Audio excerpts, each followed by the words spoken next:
Donde nos vamos a encontrar en esta noche, nos vamos a encontrar en el velo de nuestra carne. ¿Escucharon bien? ¿Dónde sitúa usted el velo de la carne? Hoy es día 3 de noviembre del año 2013. Y fíjense que nos quedan poquitos días para, menos de 60 días, ¿verdad? Para terminar el año. Así que nosotros debemos, así como estamos conscientes del tiempo que estamos viviendo, debemos estar conscientes de las verdades básicas que nos han reunido aquí esta noche a través del Espíritu de Dios, porque nosotros queremos saber todos los enigmas, todos los misterios. Y tenemos algo en común, y esto es que no solamente queremos saberlo, sino queremos experimentar lo que Dios tiene preparado para nosotros. Para ello, pues vamos entonces a usar un poquito lo que es la Escritura, y vamos a ver un poquito también de la historia de lo que pasó con Jesucristo en los últimos días, que él, vaya que en donde él estableció el pacto, donde él estableció con los 12 judíos un pacto, y estos acontecimientos pues están, por supuesto, escritos en los evangelios. Recordemos que los evangelios es fácil identificarnos porque es el Cristo. O sea, los evangelios son las buenas nuevas de Dios hecho hombre. Es Jesucristo el modelo en lo que es los 4 evangelios. Tenemos, repitiendo por el grupo de clases esta que estamos teniendo, de disertaciones, tenemos entonces lo que es el 5.º evangelio, que es Cristo Espíritu en nosotros. Y tenemos entonces el 6.º evangelio, del cual estaba hablando entero en la mañana, acerca de Apocalipsis. Apocalipsis es el libro de la culminación de los eventos finales, entonces que el trabajo terminado, que el trabajo que comenzó Jesucristo. El trabajo que comenzó Jesús, aunque dijo en la cruz, consumado es, Señor, está todo hecho, ¿ves? Pues solamente esa fue la parte que le tocó a él, a la cabeza, derramar la sangre, sacrificio perfecto, y entrar como precursor en el lugar más santo, el Santísimo. En la Escritura podemos encontrar que Jesús es la víctima, pero Jesús también es el sumo sacerdote. Entonces nosotros estamos interesados, debido a que sabemos ya, han pasado 2000 años y estamos a principios de este año, este milenio, que comenzó en el 2000, bueno, por la cuenta de que tenemos nosotros del nacimiento de Jesucristo, que hemos comenzado este milenio en el 2012, no, 2000, en el año 2000, y entonces estamos ahora en el 2013. En realidad, por el nacimiento de Jesucristo, todavía tenemos que sumar 4 años más. O sea que ahora, exactamente del nacimiento de Jesús a la fecha, tenemos 4 años más 2013, son 2017. 2017 años del nacimiento de Jesús. Bien, entonces quiere decir que hemos andado un poquito dentro de lo que es la profecía del tercer día, el tercer milenio, o del día postrero. Este es el día postrero. Pero para poder nosotros entender estas cosas y ponerlas a funcionar, debemos irnos a que nos ayude un poquito lo que es el antiguo pacto, lo que es el tabernáculo de Moisés. En el tabernáculo de Moisés aparece el lugar santísimo, que también aparece en el templo, por supuesto. Y el lugar santísimo es el lugar donde solamente el sumo sacerdote puede entrar una vez por año para hacer los ritos necesarios y para llevar la sangre de ese cordero ahí detrás, y después regresar con la buena nueva de que Dios le ha perdonado por un año. Para entonces otro ciclo de otro año, donde comienzan entonces las fiestas que tenían que celebrarse, hasta llegar otra vez a la culminación de esa fiesta, que es la fiesta de la expiación. Y después de la expiación, pues entonces viene lo que es estoy hablando de la ley judía, dentro de la ley judía. Entonces, después de esa expiación viene entonces la manifestación, o sea, lo que es el júbilo por el gran perdón de los pecados, y viene entonces la fiesta de los tabernáculos. O sea, ¿recuerdan lo que es esta fiesta de tabernáculos? Todo hombre, según la ley, toda familia tiene que vivir en casitas que se hacen derramadas de los frutos de la época o del tiempo, y entonces pues ellos tienen fiestas saliendo de sus casas viejas o sus casas donde ellos habitan, van a habitar en el tabernáculo. Okay. Recordemos que en el monte de la transfiguración Jesús aparece con Elías y Moisés, y ellos dicen que vamos a hacer 3 tabernáculos. Y ellos le dicen a Jesús, y Jesús no contesta nada, porque ellos estaban escuchando la conversación, y la conversación es de precisamente el trabajo que tenía que hacer Jesús de entrar precisamente a esa dimensión para traer toda la justicia, para que nosotros pudiéramos vivir no solamente como hombres físicos en la tierra, como dicen los 4 evangelios, también como hombres con el Espíritu Santo, dirigidos por el Espíritu Santo, y también exactamente como dice también la Escritura en el libro de Apocalipsis, que pudiéramos vivir las buenas nuevas de la culminación de la obra del Señor en nosotros. Así que nosotros estamos viviendo esas 3 etapas, o esas 3, lo que está declarando esas 3 porciones o espacios del tabernáculo, ¿ve? Están declarando exactamente lo que somos nosotros. Y está pues declarando también que Jesús es ese tabernáculo. Jesús no solamente es el tabernáculo, sino también es el ministro del santuario, del más excelente lugar, que es el lugar santísimo. Para ello, la semana pasada pues vimos nosotros el velo del templo. Ahí tienen la imagen proyectada, donde podemos ver entonces el velo del templo. ¿Qué pasó en el día que Jesús dijo, Padre, en tus manos encomiendo mi espíritu? Dice que entonces el velo del templo se rasgó de arriba abajo. Entonces la espada encendida que estaba cuidando, o sea, que estaba protegiendo la entrada al lugar santísimo, o sea, al lugar donde estaba el árbol de la vida, pues simplemente fue el que hizo esa palabra llegó hasta mismo Jesús. Quiere decir que la mató al hombre, no lo dejó entrar a participar en la plenitud de Dios que está escondida ahí, que está revelada ahí, sino fue también a través de esa espada, o sea, que trabajó en Jesús. O sea, que la muerte trabajó en Jesús.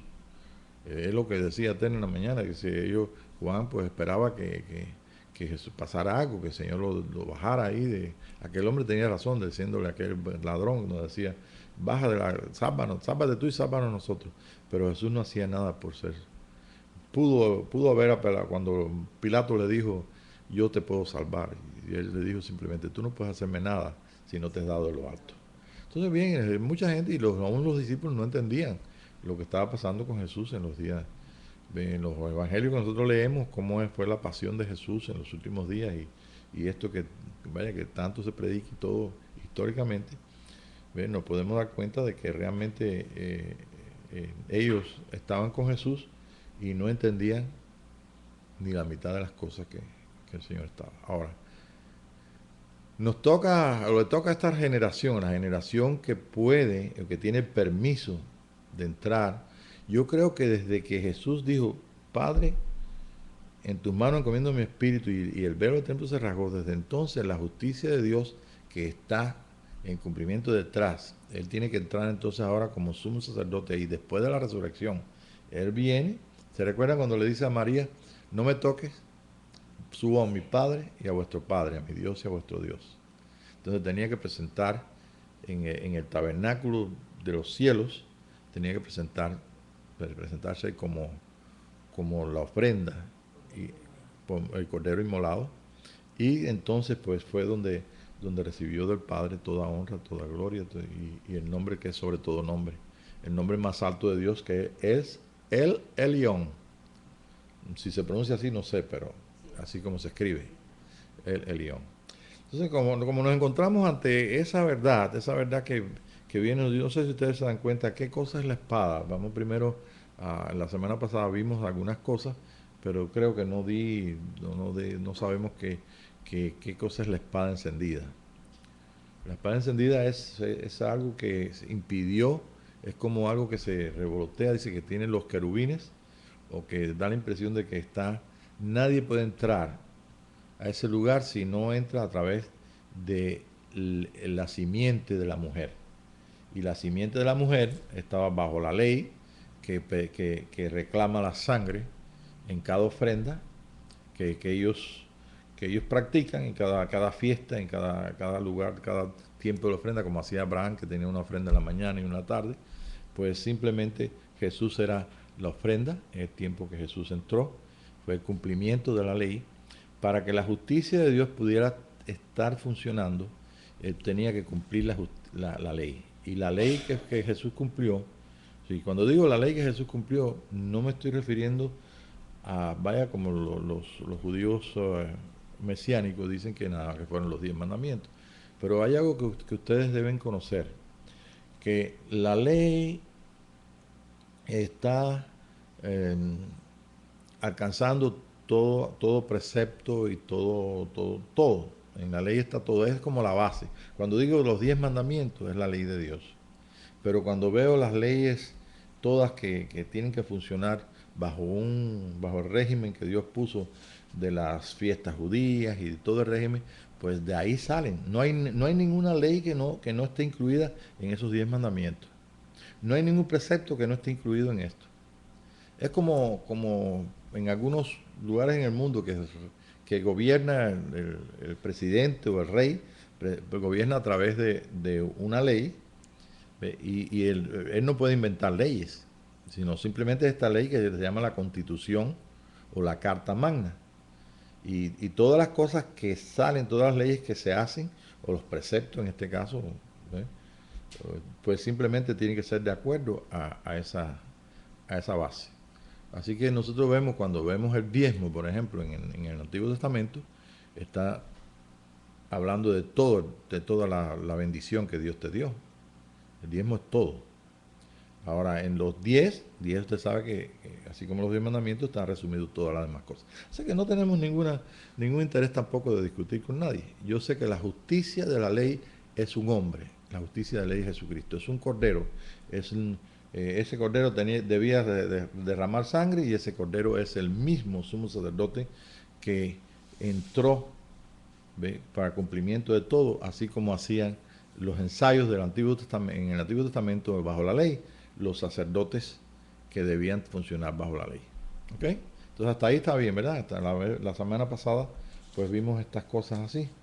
Pues vamos entonces esta noche a comenzar entonces con algo muy importante.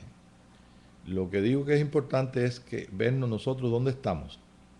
Usted puede estar en los atrios hoy en día, ¿ve? Usted puede estar en el lugar santo. Pero ¿qué pasa? Lo que vamos a leer está uniendo todos. En el lugar santo ese, por ejemplo, tu persona tiene una expresión. Y la expresión que tiene tu persona es una expresión externa, pero viene de adentro. Y la expresión del alma, que es el lugar santo, pues simplemente está expresando lo que el espíritu, ¿ve?, de acuerdo, en armonía con el alma, puede expresar. De ahí que los hombres que no conocen a Jesucristo o que no tienen conciencia de Dios pueden tener inclusive buenos sentimientos y tienen unos sentimientos altos. Por ejemplo, el amor es un sentimiento puro. ¿Ve? Sabemos que la perfección del amor está en conocer a Dios, porque Dios es amor. Entonces podemos ver que hay personas que no conocen a Jesús, como repito, y son personas que a lo mejor tienen un mejor fruto que otros que se llaman cristianos, ¿sí?, o que son cristianos realmente. ¿Por qué? Porque todos funcionamos igual. San Pablo decía: ¿quién enferma y yo no enfermo? ¿Quién pasa por una tribulación y yo no paso por tribulación? Nos encontramos en el mundo bajo unas promesas de protección, de sanidad, de unas promesas de ayuda. ¿Por qué? Porque hay un trabajo que hacer que depende de lo que el corazón del hombre está pensando. Fíjense que dije bien, el corazón del hombre pensando. ¿Por qué? Porque es el corazón el que manda las informaciones del ser, del espíritu, alma y cuerpo. Y lo manda para que la mente la pueda expresar. Esto es, se expresa a través de los sentimientos, a través de la emoción, a través de lo que es el alma, que son sentimiento, emoción y expresión de lo que somos nosotros. Y voluntad, por supuesto. Y ese es lo que es la vida de cualquier ser humano. Ahora, estamos hablando de la persona, los que son de Cristo y los que no son de Cristo. ¿Cuál es la diferencia? Los que son de Cristo tienen la conciencia de Dios. ¿Quién se las dio? ¿Ellos lo alcanzaron? No, se lo dio Dios. ¿Ve? El nacer de nuevo de agua y del Espíritu no es otra cosa que entrar en una conciencia del ser, donde tenemos que ubicar a Dios en alguna parte. Es cierto que no todo el mundo entiende que Dios está en el dentro de ellos. Yo creo que hay mucha gente en este día que sí lo está entendiendo y lo está practicando. ¿Por qué? Porque imagínense, si el velo está abierto y nosotros podemos entrar a participar de lo más santo, entonces ¿cómo nosotros podemos hacerlo? ¿Dejando de ser físicos? No, no creo que dejando de ser físicos. ¿Por qué? Porque Jesús funcionaba así. Cuando vemos a Juan en la isla de Patmos que dice, estaba en el Espíritu en el día del Señor, no vemos a Juan en otra cosa que conscientes de la unión de Dios con él. Por eso comienza Apocalipsis 1, donde dice, este es el mensaje que el ángel, el mensajero del Señor, le dio a Juan. ¿Ve? Entonces que el mensajero del Señor es el Espíritu Santo. Y entonces pues comienza ahí, estaba yo en el Espíritu en el día del Señor, y entonces escuché una voz, y me volví para ver la voz que lo que estaba hablando. Se volvió entonces, yo no sé cómo poder expresar eso que me volví. No es que estaba oyendo una voz, ahí la traducción dice detrás de él, pero él oye una voz. Y a veces uno oye por acá una voz, pero no sabe. O sea, a veces se oye un ruidito de un avión y uno dice, está por acá, búscala. Porque uno sabe que es un avión, tiene que buscarlo arriba.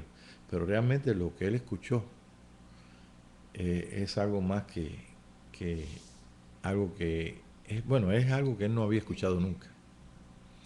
Y yo creo que sí, que Juan estuvo escuchando muchas cosas de Dios. Para estar en el Espíritu, escuchas de Dios.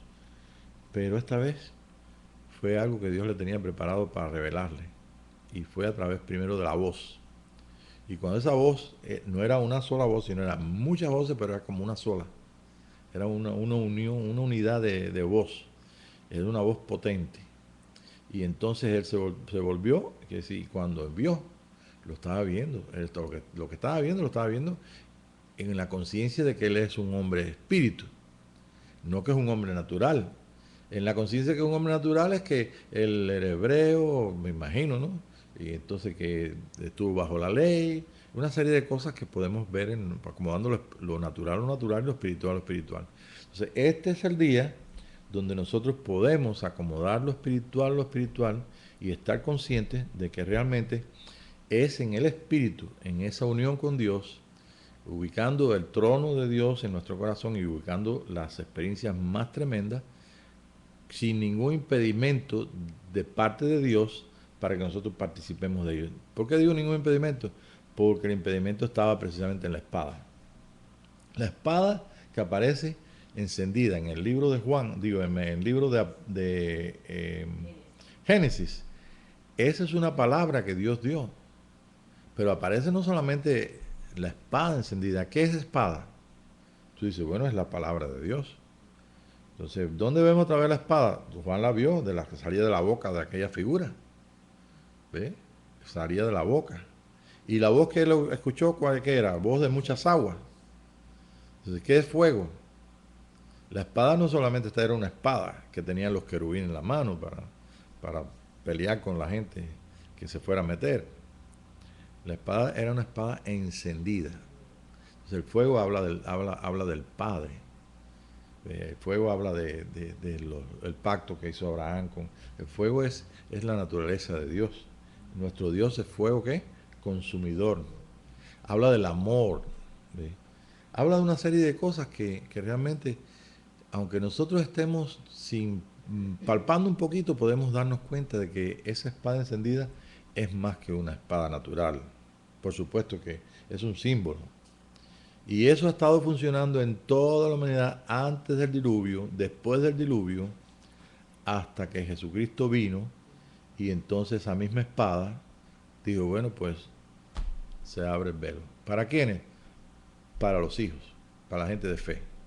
¿Por qué? Porque todos, aún los que creen en Jesús sin tener más conocimiento y tener más experiencia que creer que murió por ellos, simplemente tan sencillamente como niños, no pueden participar de lo más excelente. ¿Por qué? Porque es precisamente lo que determina que nosotros podamos desarrollar completamente el hombre espiritual, el que podamos recibir todas las cosas y podamos participar de esa dimensión. Cuando te digo entrar al lugar santísimo, cuando te digo el velo se rasgó, es el velo de nuestra carne. El velo de nuestra carne, pues si nosotros no tenemos acceso a eso, pues nuestra experiencia no está rasgado.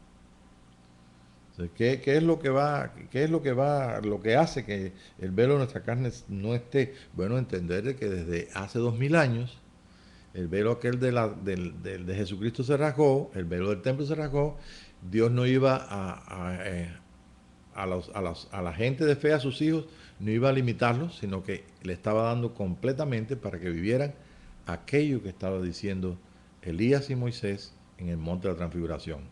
Hablaban de su partida, y su partida precisamente era que él pudiera entrar, pudiera derramar la sangre como cordero y pudiera como sumo sacerdote después de la resurrección entrar y ofrecer entonces en el tabernáculo celestial, ofrecer entonces esa sangre como sumo sacerdote.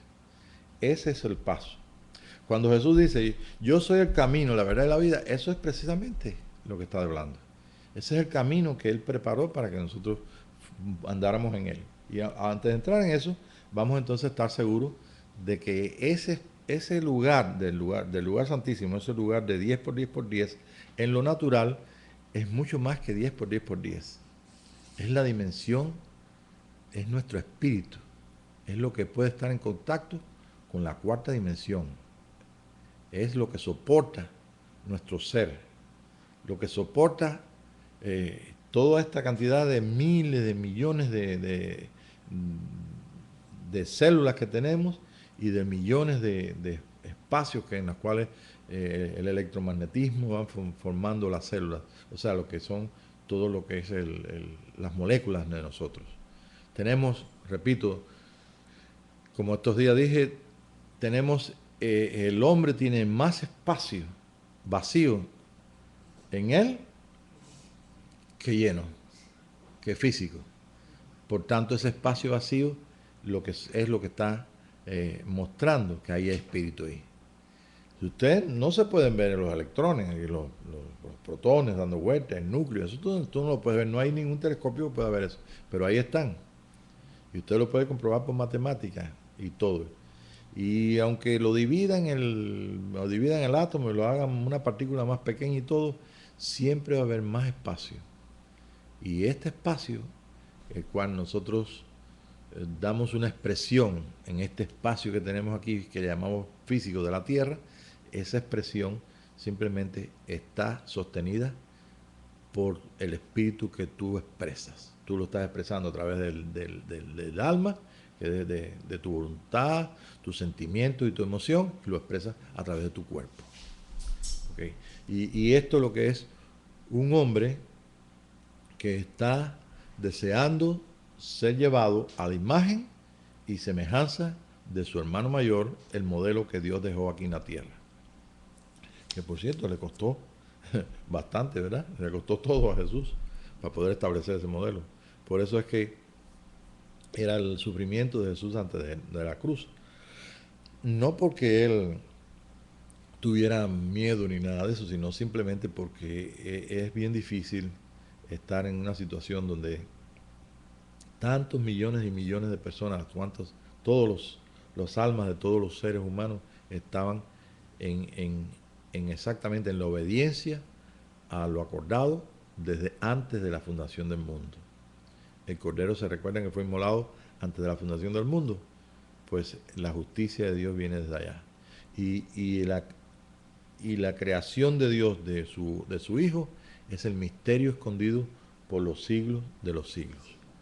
La escritura, hay un verso que es muy interesante, que dice que no sé cómo está traducido en otras versiones, pero dice que los ángeles miran o quieren mirar, no sé cómo se recuerdan con ese verso, ni me recuerdo dónde está, pero me viene a mi mente. O sea, que están interesados, anhelan, o, o están interesados, están como asombrados. Es una palabra que uno reúne varias ideas de esto. Yo estoy seguro que esa palabra tiene más profundidad en el idioma hebreo, tal vez en el griego, ¿tú me entiendes? Pero lo que está diciendo esto es que hay algo tan importante que Dios está haciendo en el hombre, que esta cosa tan importante comenzó, o sea, culminó en los días de Jesús con un cumplimiento profético. Y comenzó después de la resurrección, cuando Él entró al lugar santísimo, ¿ve? Al lugar más santo, cuando entró como sumo sacerdote al cielo, al santuario celestial. Recordando esto, que el libro de Hebreos es un libro donde dice que las cosas celestiales fueron enseñadas a los hombres a través de sombras, pero también todas esas cosas celestiales estaban, digo, en la sombra aquí en la tierra, todo lo que era símbolo, todo lo que tenían que hacer en las fiestas judías y todo, dice, casi todo era santificado con sangre. O sea que el camino de la sangre no fue un camino inventado por Dios así, sino que fue desde la eternidad, desde antes de la fundación del mundo. La idea que quiero mostrarte o que viene a mi mente a través del Espíritu es que este es la obra universal, eterna de Dios. Una obra que comenzó desde tiempos del padre, el patriarca Abraham, el cual pues pudo ver esta verdad de que vendría ese hijo prometido a la mujer en el paraíso. ¿Se recuerda? La mujer dijo, Señor, tuvimos miedo, oímos tu voz y tuvimos miedo. ¿Y quién te enseñó que tú estabas desnudo? Porque la mujer y el hombre, al escuchar la voz de Dios, ellos habían entonces entrado en el nivel donde el hombre se enseña por él mismo y es independiente de Dios. Y en ese nivel el hombre fue alcanzado por una palabra donde dice, tu simiente, a la mujer dice, le va a herir en la cabeza a la serpiente. Y la serpiente va a herirle en el calcañar, pero eso es lo que va a pasar. Y esa simiente que nació de María, ¿ve? A través del Espíritu de Dios, ese es el hombre que es nuestro Redentor y Salvador. Y el hombre que tiene un nombre sobre todo nombre, que acá dijimos hace un ratito, el Elión. Y ese hombre no solamente fue como uno de nosotros, sino que realmente alcanzó el dejar una imagen para que todos los hombres del mundo puedan llegar a ser como él. Ahora, ¿en qué parte estamos? ¿En qué lugar estamos? ¿A cuán lejos estamos? Bueno, si nosotros vemos los pies que vimos la semana pasada, los pies en ese camino son exactamente siguiendo las pisadas de Jesús. Creo que hay un versículo donde lo dice. Sigamos las pisadas de Jesús. Entonces, y esto Jesús lo trató con los discípulos, como no sé si la semana pasada lo dimos, o lo pudo haber algunas cosas, no sé, no recuerdo, no, yo creo que no. Pero bueno, vamos entonces, eso está en capítulo 13 y 14 del libro de Juan, donde podemos echar una ojeada si quieren, y a terminar esta parte.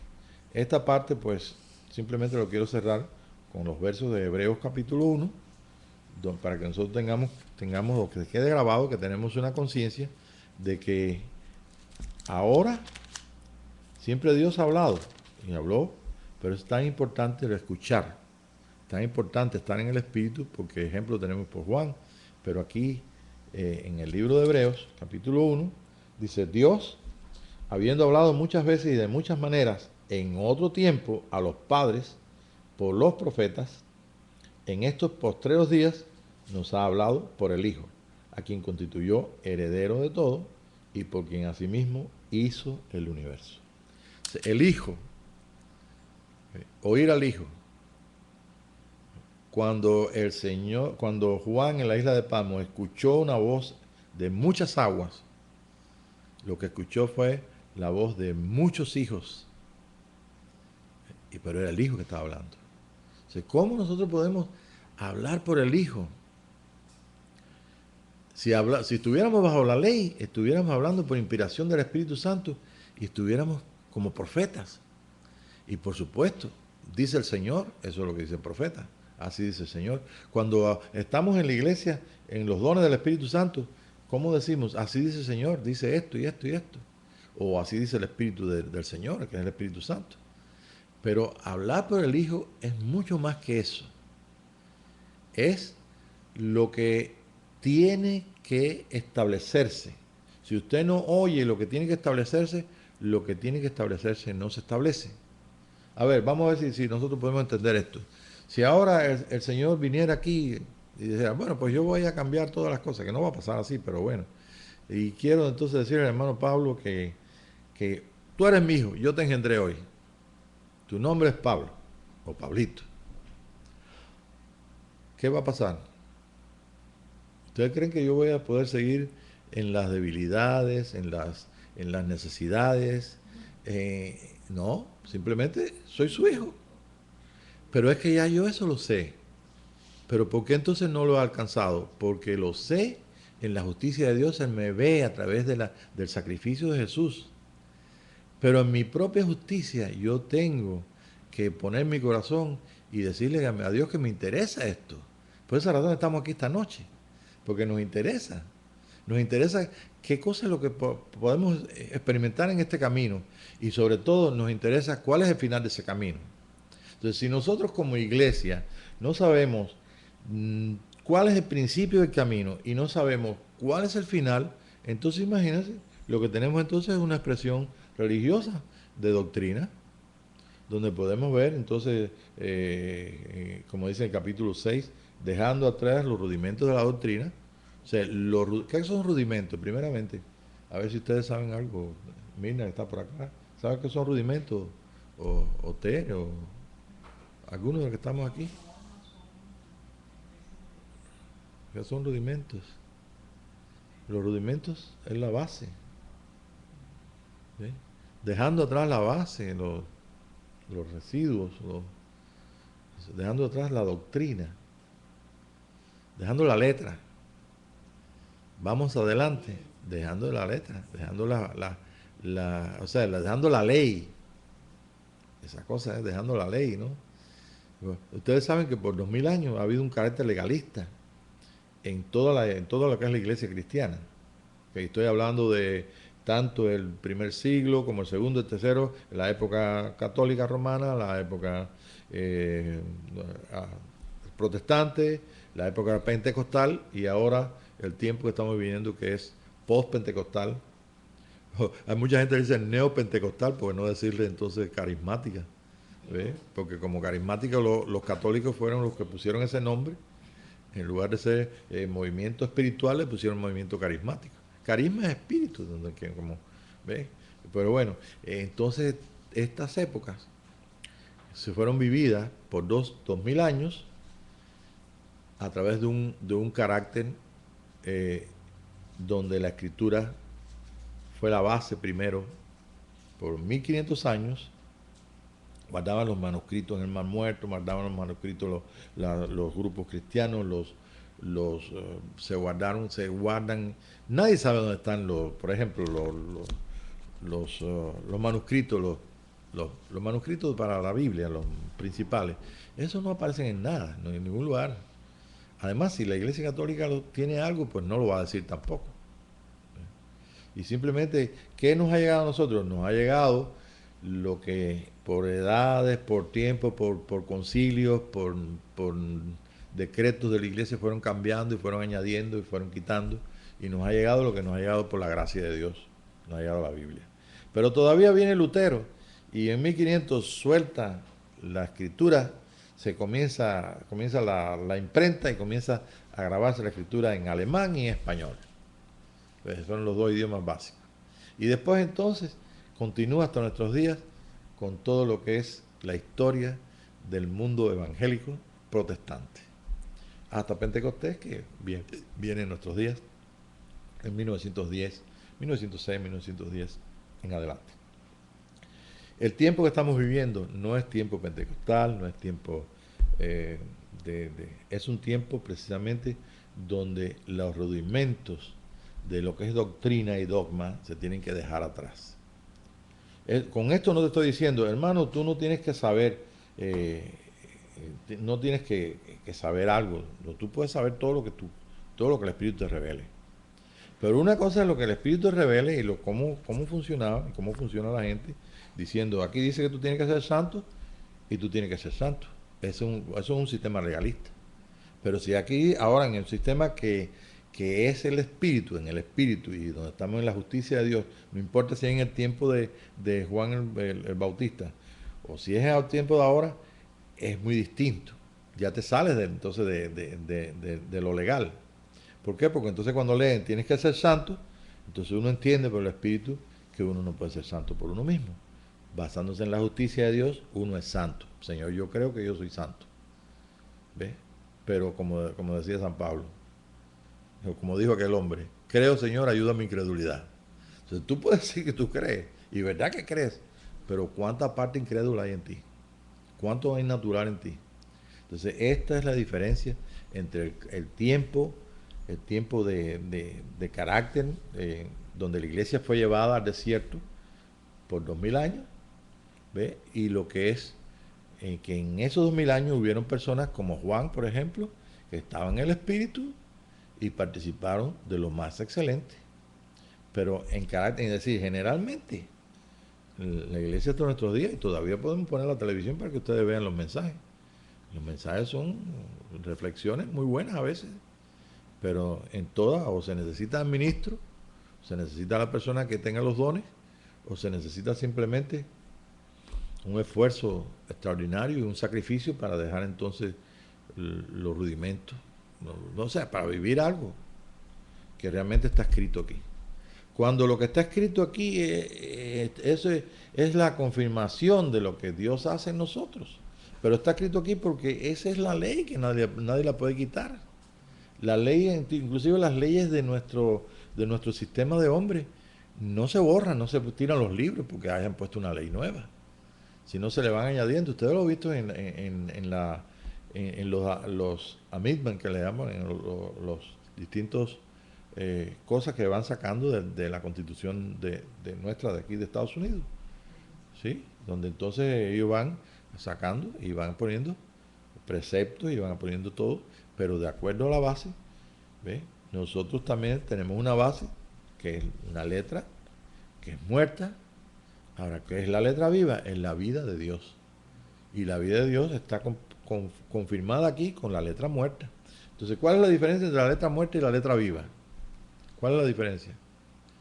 La diferencia está simplemente en que la letra viva pues ha sido llevada a ser vida a través del poder del Espíritu Santo.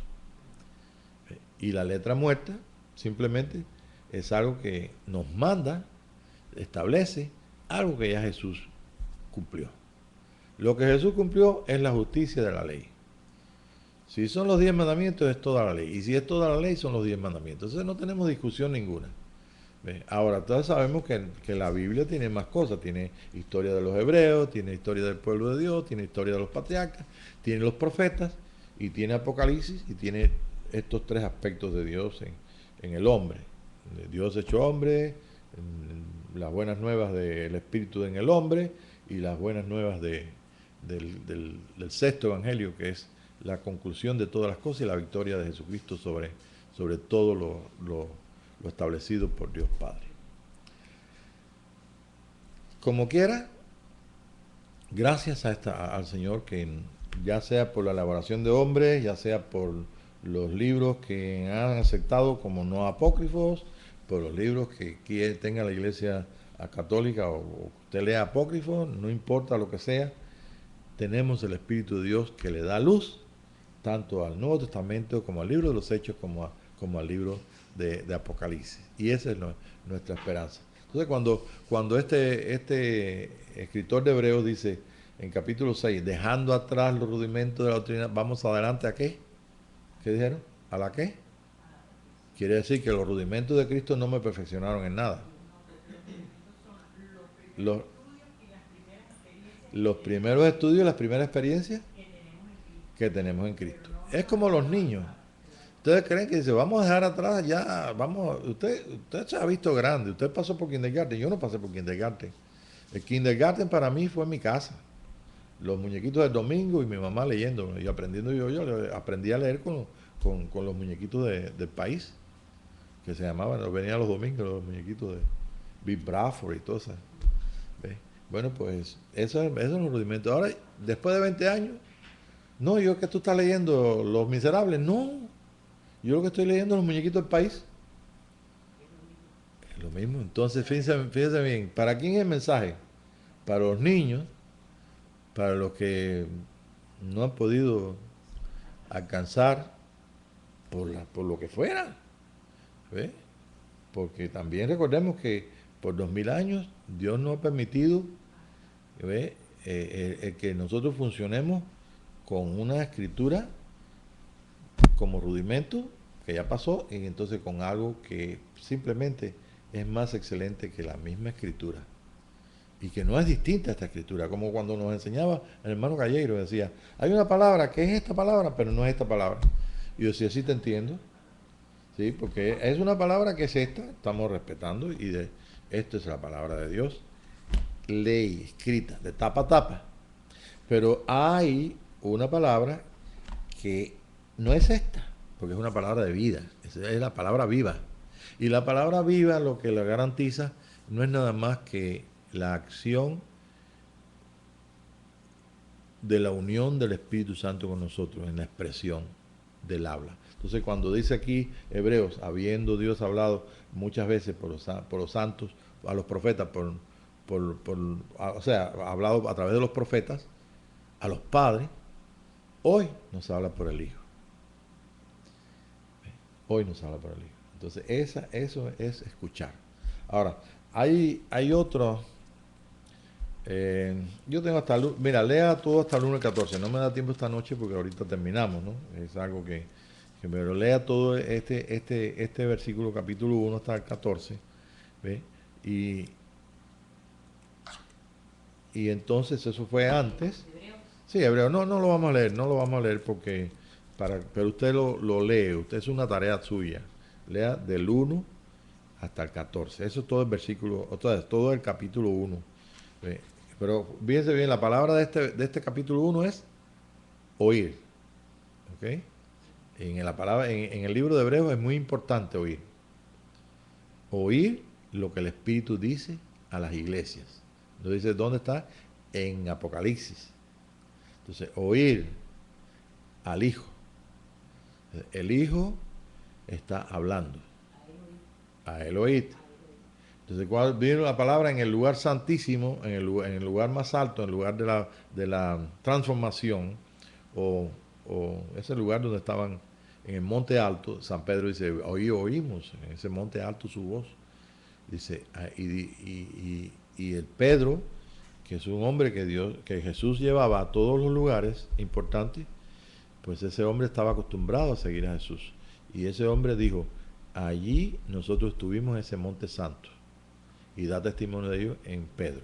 ¿Verdad? En Primera de Pedro, sí. Entonces ese monte santo, en Primera de Pedro, es precisamente el monte de la transfiguración. Y en ese monte santo, ellos exactamente vieron el final del camino al Señor. El monte en sí es un tipo del monte de Sión, monte santo. El monte de Sión es lo mismo. Cualquiera que haya sido, como estaba diciendo usted en la mañana, cualquiera que haya sido un monte de Israel, ese es el monte de Sión. ¿Eh? Hay un hombre por acá que me puso ahí que yo estoy equivocado, que el monte de Sión es otro. Y digo, pero se oye todo el estudio cuando dimos el seminario. Si no oyes el estudio, porque veo el monte de Sión es el monte de Hebrón. Y cree que esto es una cosa natural que estaba hablando. Es lo que tipifica, lo que es. Yo no estoy hablando de que ese es el nombre que tiene. Y al fin y al cabo, muchos nombres están correctos con el tiempo de Jesús, pero otros se lo han cambiado. Y de eso se han encargado los hombres de hacerlo bien. Entonces el caso es que ese monte de Sión, ese monte donde vieron la gloria del Señor, se escuchó la voz donde dice, este es mi hijo amado, a él oíd. Entonces, qué importante es oírlo. ¿Dónde está el Señor? Entonces decimos nosotros, está en mi corazón.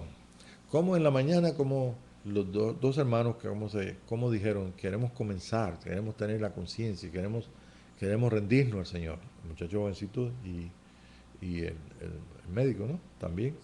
Entonces, regularmente lo conocemos como entregarnos al Señor, recibir a Jesús como nuestro Salvador. Y ahora sabemos que la salvación no es salvación como es nuestro Salvador para ser salvos del infierno. Nuestro Salvador es que nos salva de espíritu, alma y cuerpo y hace un nuevo hombre. Entonces ese es el monte, ese es el final. En el libro de Hebreos dice, nos hemos acercado al monte de Sión. Entonces imagínense, ustedes pueden ver ahora las pisadas, pueden ver Jesús diciendo, yo soy el camino. Y usted ve que usted es el camino, la verdad y la vida. Usted está en Cristo. Usted está caminando en ese camino que Él abrió, nuevo, y por su sangre. Ese camino que Él abrió por su sangre es el camino que termina en el lugar santísimo. ¿Ve? ¿Para poder qué? Para poder entonces nosotros alcanzar toda la plenitud de la vida de Dios, la estatura de un varón perfecto, la plenitud como dice capítulo 6, capítulo 4 de Efesios, hasta que todos lleguemos a la estatura de un varón perfecto, a la plenitud, a la medida de un hijo de Dios. Esa es la salvación completa. Esa es la salvación del Señor Jesucristo. Él abrió ese velo para que nosotros participáramos de eso. Ahora, oigan bien, muy importante esto. Esto lo vivió Juan en la isla de Patmos. Esto lo vivieron mucha gente. No estoy diciendo, porque el día del Señor es algo que no es un día de 24 horas. Los profetas dicen, al caer la noche, habrá luz. No luz de noche ni luz de día. Es una luz diferente. Eso está hablando del día del Señor. La experiencia que tú tienes cuando ese velo en ti es ya rasgado, cuando tú puedes participar de ese lugar, de ese nivel espiritual, cuando tú puedes participar de eso, tú no puedes oír otra cosa que no sea la voz del Hijo, porque ahí es donde está el trono. Y esto tiene que ser compatible con tu corazón. Si tu corazón no entra en esto, si todavía tú quieres ser alguien, ser algo, fuera de ser un hijo de Dios, yo creo que entonces ya está destituido, ya no puedes entrar ahí a participar de eso. Entonces es algo tan excelente que siempre ha sido. Abraham vio mi día, y no pudo ver al Hijo Jesús en los días de su carne. Vio a su Hijo, que era el principio de la descendencia del Hijo de David y el Hijo de Abraham, el que tiene de Dios el que haberle dado toda la tierra, como Abraham, y todo el trono, como el Hijo de David. Ese es nuestro Señor Jesucristo, el Cordero de Dios, que quita el pecado del mundo, el Cordero de Dios, que es inmolado, que aparece en Apocalipsis, en el monte, que aparece en toda la plenitud del trono, el cual está ofreciéndolo también a sus hijos. Y Él nos ofrece. Uno de los mensajes a las iglesias dice que te sientes donde yo me he sentado. ¿Qué está pidiendo Jesús? Algo que es imposible. Si Jesús lo dice, ¿ustedes creen que se pueda pasar esto sin bueno, se olvidó Dios de eso y va a hacer las cosas diferentes? No, esa palabra tiene que cumplirse. Y porque está escrita aquí, yo sé que es la verdad. porque el Espíritu Santo la ilumina y dice, yo estoy en ti y yo quiero llevarte a ese lugar. Yo quiero llevarte a esa plenitud, a un hijo de Dios, a la manifestación de un hijo de Dios. Dígame si eso no está escrito tanto en Apocalipsis como San Pablo, en las enseñanzas de San Pablo. La manifestación de los hijos de Dios no es otra cosa que manifestación de su cuerpo, dirigidos por la cabeza que es el Señor. Viendo todas estas cosas así, vemos nosotros que el Señor sigue hablando por su Hijo. El Hijo es que en nosotros pues se está revelando todo. El camino, yo dibujé aquí el hombre, la verdad, la vida, el camino que llega entonces a Hebreos 12. Búsqueme ahí, por favor, 1 Corintios 4, 18. A ver, parece que el camino es visible. Yo agarro mi carro y decir, voy a entrar por el camino que Jesús me dio y voy a agarrar mi carro y voy a llegar al pueblo de Bandera. Y en el pueblo de Bandera digo, déjame ver dónde sigo para ver si puedo encontrar en la tierra y me puedo ir entonces a Sabinal. Y todavía sigo y le doy la vuelta a la tierra y no encuentro. Señor, entonces con mi carro, con el avión, con lo que sea, con mi vehículo, no puedo llegar al final de ese monte de Sión. Me iré entonces en un tour a ir allá al monte de Sión y subirme allá, ya sea en el monte Hebrón o en el monte Tabor, ¿ve? Y entonces tampoco. Simplemente que... No, 2 Corintios, perdón dicho. 2 Corintios 4, 18. Dice, no mirando nosotros las cosas. Ahí está, no mirando las cosas que se ven. Sino las que no se ven, pues las cosas que se ven son temporales, pero las que no se ven son eternas. Ok, vamos a hacer muy sencillo. En la mañana tuvimos ahí toda la alabanza, la adoración. Se podía sentir aquí un respeto, un amor, una dedicación. Nuestros corazones cantaron los cantos y la música que los músicos entonaron con todo su corazón, con todo el amor al Señor. Cantamos con toda nuestra fuerza, adoramos en espíritu, expresamos a Dios el cántico que Él había puesto en nuestros corazones y decimos, o sea, no solamente con palabras, te adoro, Señor, y te bendigo, diciendo las maravillas, sino que también hubo una expresión de música en nosotros. Todo eso. Pero eso fue en la mañana. En la mañana, ya pasó. Entonces las cosas que nosotros funcionamos van pasando, porque nosotros funcionamos en el tiempo.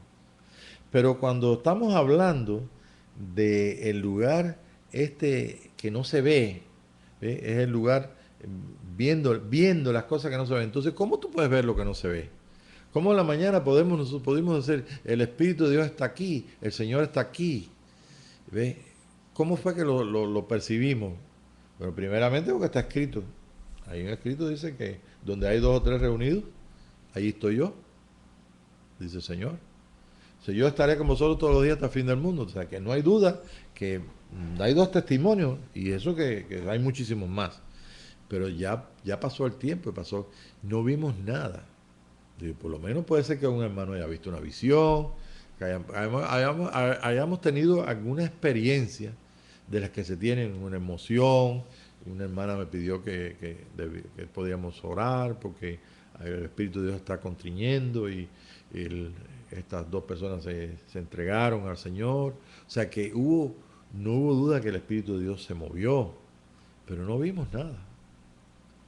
Entonces, ¿cómo yo puedo participar de lo más excelente que no se ve?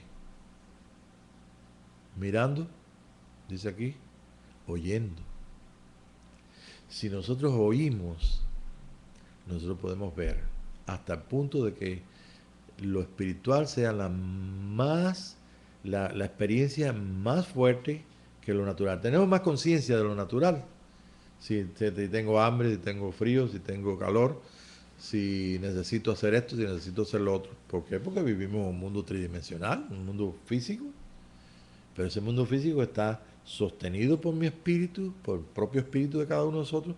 También vivimos en áreas que están gobernadas por los espíritus que ya sean los políticos o ya sean las personas le dan. En nuestras casas están, por así decirlo, energizadas porque nosotros somos vida y somos espíritu y estamos dándole espíritu a las cosas inanimadas.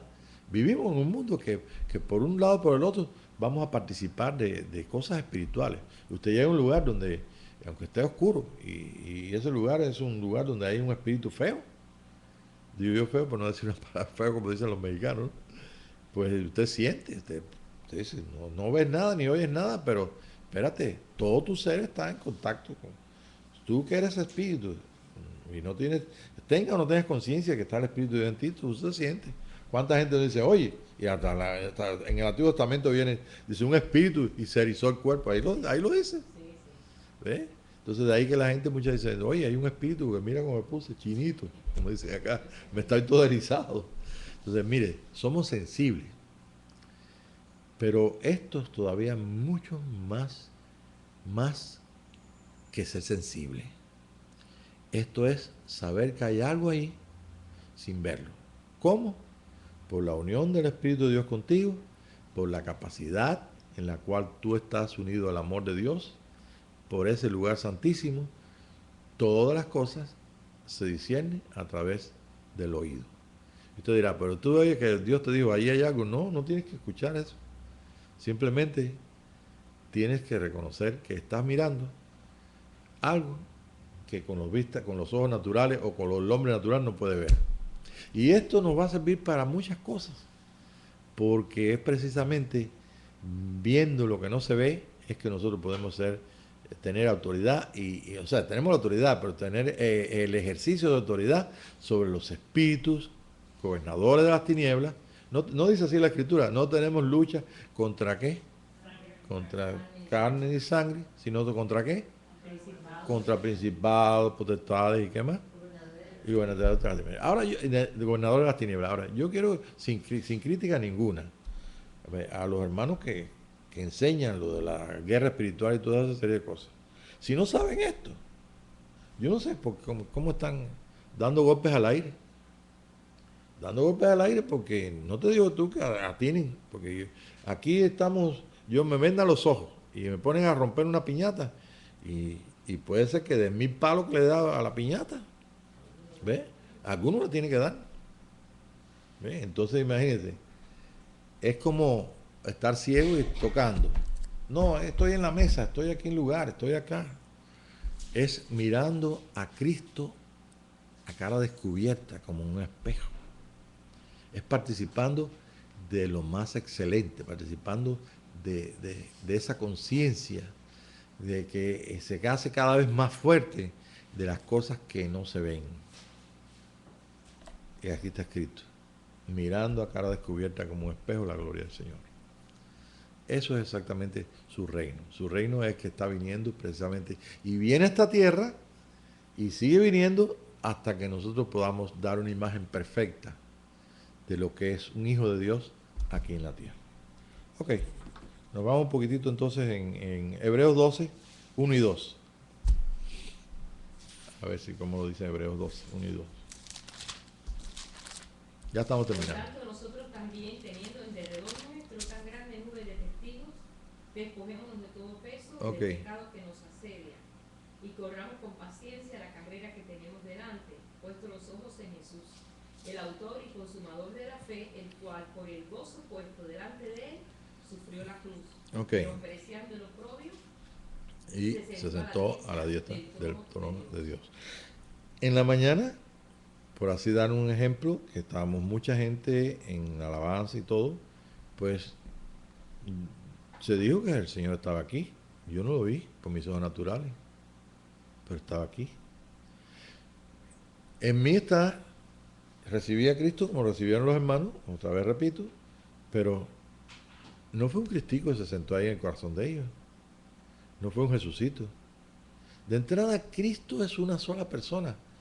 En el mundo ahorita oímos que fulano tal, que el profeta tal, que Mahoma, que el otro, y que cuántos son Cristos. No, serán Cristos, pero el Cristo, el ungido de Dios, es uno solo. Es Dios hecho hombre.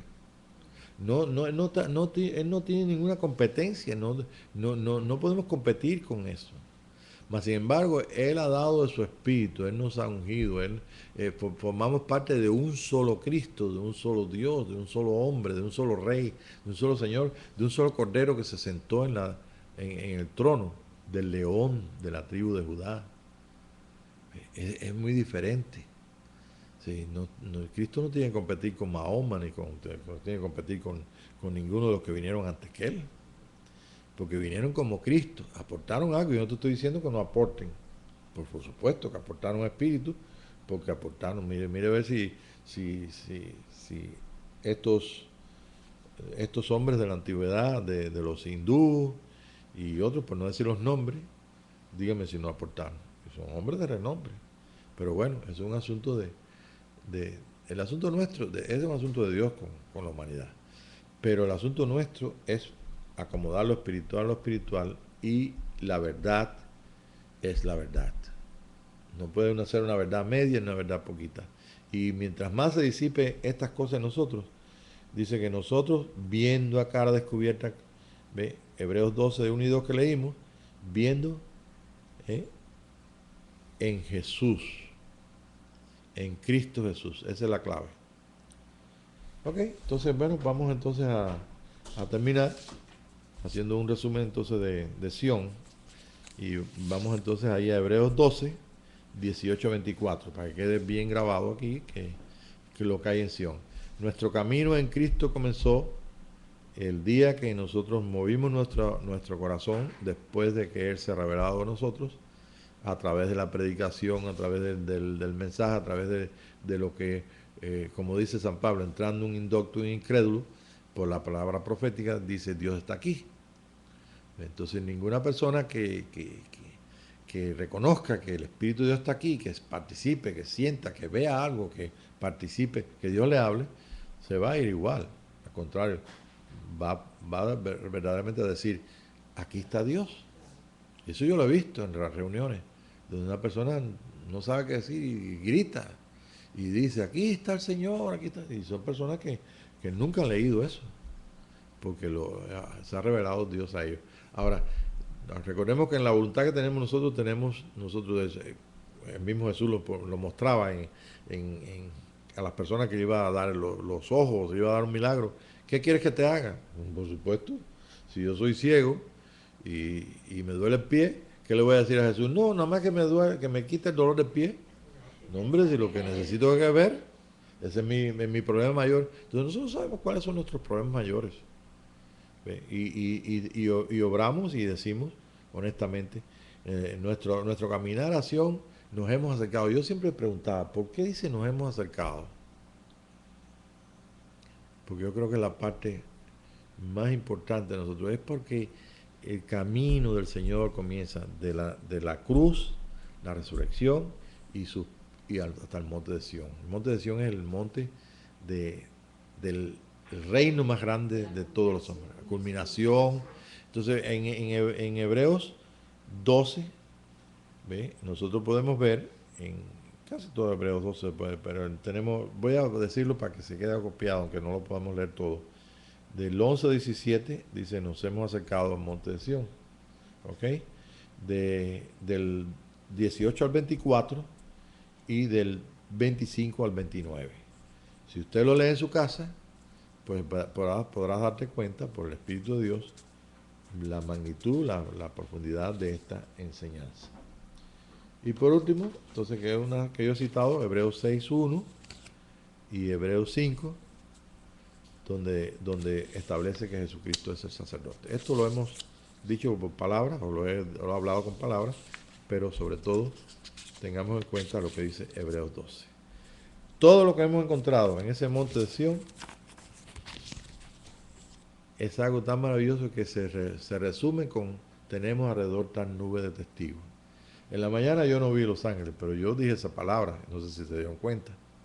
Yo dije, miren, no solamente estamos aquí nosotros en la presencia del Señor, sino que también estamos, si ustedes abrieran los ojos y pudieran ver detrás del velo lo que hay ahí, o pudieran ver a cara descubierta totalmente, ustedes verían realmente que estamos rodeados de ángeles. Esa es la nube de testigos que existe. Ahora, ¿cuántas interpretaciones de la nube de testigos no tenemos? ¿Cuánta gente nos dice? Conocer qué es la nube de testigos me añade algo. un conocimiento. Pero participar, eso es lo que vamos a hacer en la próxima clase, donde vamos a tener conciencia y vamos a practicar, ¿ve?, el poder nosotros. ¿Cómo se llama la palabra que dice que interactivamos? Nuestra vida es una vida interactiva. Nos ayudan ángeles, mandamos ángeles, recibimos ángeles, hay peleas espirituales, hay luchas espirituales, pero no podemos pelear con los ojos vendados. Tenemos que ver a Jesús. Y él lo dice bien claro, Hebreos. Hebreos capítulo 6, no deje de leerlo, el 6 completo, porque dice en el 6 que él hizo algo importante, que juró por él mismo, para que por dos cosas inmutables pudiera establecerse algo que nadie puede destruir. Y es que el alma y el espíritu iban a estar unidos y iban a permanecer así para que nuestra alma pudiera recibir toda la información, todo el poder y toda la realidad de ser un hijo de Dios, un hombre espiritual, un hombre con una naturaleza nueva, una naturaleza que funciona. ¿Cómo? ¿El nombre? Un hombre de Dios, un hombre conforme a la imagen, un hombre de luz, sí, de luz, un hombre conforme a las vestiduras internas, a la justicia interna y al trabajo interno del Espíritu con nosotros. Esto es lo maravilloso de este día. Así que vamos a dejarlo aquí y tienen trabajo ahí leyendo lo que hemos dicho, lo que he dicho, y vamos entonces a dar gracias por esta noche. Padre, te damos gracias porque hasta aquí sabemos que tú nos has ayudado y nosotros, los que estamos participando de tu presencia aquí, los que estamos participando del mensaje del Hijo en nuestros corazones, te decimos gracias. Gracias porque una vez más el Hijo habla, el Hijo muestra y todo lo tiene que llenar. Desde los lugares más abajo, más profundos, donde quedan los hombres encerrados, hasta los lugares más altos, donde nosotros solamente nos imaginamos. Pero Señor, tú eres Rey llenándolo todo. Y te damos gracias porque eres tú. Y si has hablado en el tiempo pasado por los profetas, hoy sabemos que definir esa voz de los profetas y definir esa voz en nosotros es el Hijo. Es el mensaje que tú tienes para toda la humanidad y para que tú tienes para tu iglesia. El Hijo ha de formarse y ha de ser vivido conforme a tus tiempos y tus sazones. Y nosotros sabemos que este es el tiempo más excelente, en el camino más excelente. Ese es el tiempo tuyo, Señor Jesús. Reina, venga tu reino, decimos como Juan el Bautista y como todos los discípulos. Venga tu reino, hágase tu voluntad en toda la tierra y todos los hombres conozcan y tú les des esta bendición de invitarlos a ser también hijos de Dios a través de la voz de tuya, la voz del Hijo. Gracias, Padre, en el nombre de Jesús. Amén.